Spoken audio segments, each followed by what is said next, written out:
Mga minamahal kong kapatid, lalo na yung mga magulang na naririto, ano kaya't isang umaga ay sinabi sa inyo ng inyong anak na bata, binatilyo o dalagita, "Mommy, Daddy, I love you very much."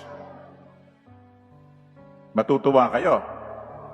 Pero tatanungin nyo, why? Bakit? And then sasabihin ng bata, kasi, Mami, dinagdagan mo ang allowance ko. Ayan. Okay.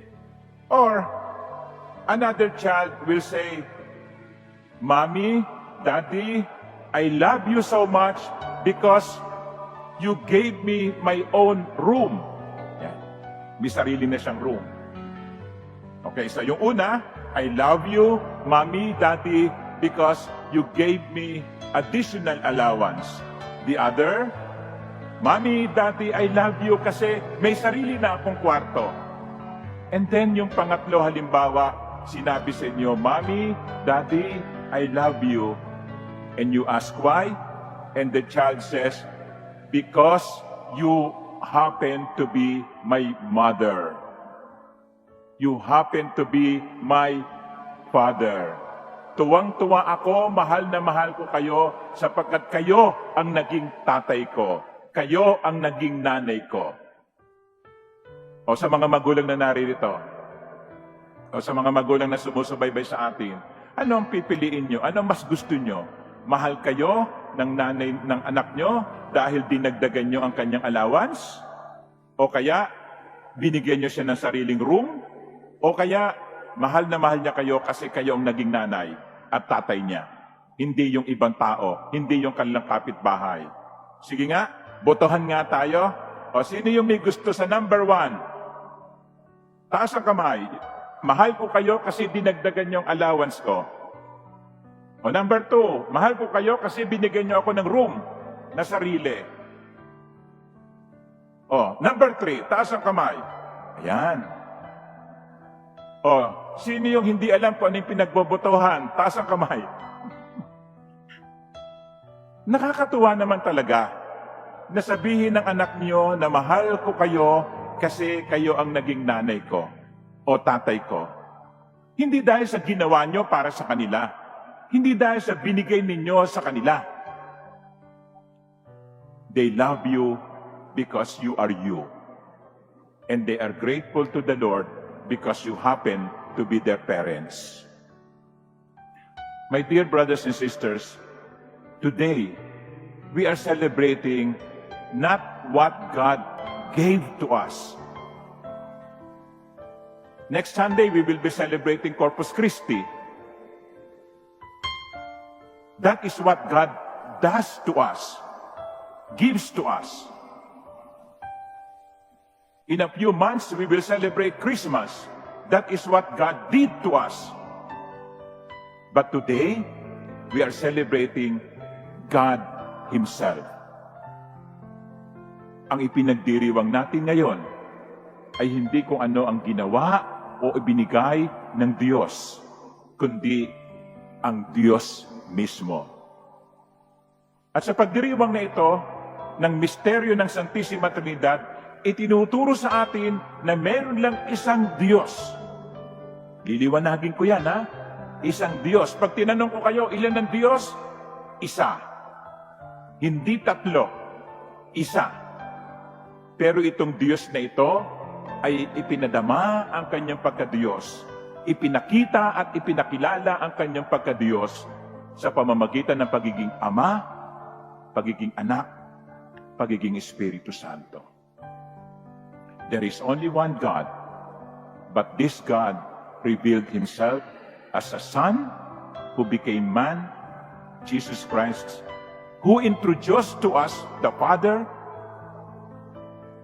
and the Holy Spirit. One God, three persons. 1 in 3. Parang coffee. 3 in 1. Ngayon sasabihin nyo, paano nangyari yun? No? 3 in 1, tatlo, isa. Ilan ng Diyos? Tatlo o isa? Isa. Eh, bakit tatlo? hindi natin ganap na maiintindihan ang misteryong ito. Hindi natin ganap na mauunawaan ang kahiwagaan ng Santissima Trinidad. Pag napunta na kayo sa langit, pagharap ninyo sa Diyos, baka ipaliwanag sa inyo ng Diyos kung ano ang misteryong ito. But right now, we cannot fully understand the mystery of the Trinity. But on the other hand, even if we do not understand fully the mystery of the Trinity reminds us of several things. Number one, it reminds us to respect our uniqueness.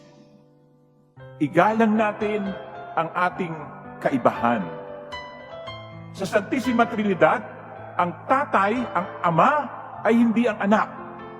Ang anak ay hindi ang ama. Ang ama at anak ay hindi Espiritu Santo. The Father is not the Son. The Son is not the Father. The Father and the Son are not the Holy Spirit. They are unique. They are unique. Just like in our families, there is the father, there is the mother, and there are children. Just like in the church, there are priests, there are lay people, there are religious or consecrated persons. Ang problema, nagkakaluko-luko kuminsan. Kaya nagkakaproblema sa pamilya, yung tatay gustong maging nanay. At yung nanay, ang asta parang tatay. Ang mga anak, kung minsan, kapag kumikilos, parang mga magulang. At yung mga magulang naman, iniaasa lahat sa anak. Hindi. Ang kaayusan ng pamilya ay nasa paggalang sa pagiging iba-iba natin. The father is not the mother. The mothers and the fathers are not the sons and children and daughters and children. Kahit po sa simbahan, ganun din. May problema tayo kapag yung pare gustong maging madre. Gustong magbelo. No? At yung ibang mga madre, kung umasta, kala mo mga pare. Yung lay leaders sa BEC, akala mo siya ang kura. At ang kura naman, lahat ibinibigay sa lay leaders. Kaya magulo eh. Magiging maayos tayo kapag igagalang natin ang pagiging iba natin. We are unique. You are not me. I am not you. Siguro sabihin na iba, salamat na lang. Salamat sa Diyos at hindi ako naging katulad niya. That is the first reminder from the Trinity. We are unique. Just as the Father and the Son and the Holy Spirit are not the same. But the second reminder is this. They share in the same Godness, divinity. Nagbabahagi ng sa iisang pagkadiyos. Ang ama ay hindi anak, pero ang ama at anak ay nakikibahagi sa iisang pagkadiyos. Anong ibig sabihin nito sa atin? In our own uniqueness, we bring to the table the gifts that we have, and we share our gifts for the common good. Ganun naman eh. Sa pamilya, ganun din. Si tatay, may katangian na ibinibigay niya sa buong pamilya. Si nanay, may katangian na ibinabahagi niya sa buong pamilya. Ang mga anak ay may kanya-kanyang katangian na ibinabahagi para sa pagbuo ng isang pamilya. Sa Santissima Trinidad, walang akin to, akin lamang to. Hindi, atin to. Atin to. In the family, in the parish, that should be the mentality. Atin to. Kung ano ang meron sa akin, ibabahagi ko para sa lahat. Kaya, nung nakaraang linggo sa aking homily, sinabi ko, discover your gift and share your gift to the community. Ang anumang ibinahagi sa iyo ng Diyos, anumang ibinigay sa iyo ng Diyos, hindi lamang yan para sa iyo. Ang anumang ibinahagi sa iyo ng Diyos ay ibinigay niya para ibahagi din sa iba. In our uniqueness, we contribute to the community for the common good. At ano ang nagbubunsod at nagbubuklod sa Santissima Trinidad? Pag-ibig. God is love. Hindi sinabing God is loving. God is love. Love itself. Ang Diyos ay pag-ibig. Yun ang nagbubuklod sa kanila, ang pag-ibig. Sana, yun din ang nagbubuklod sa atin. Yung mga nagpapakasal, madalas sinasabi ko sa kanila, bakit kayo magpapakasal? Bakit siya? Bakit ikaw?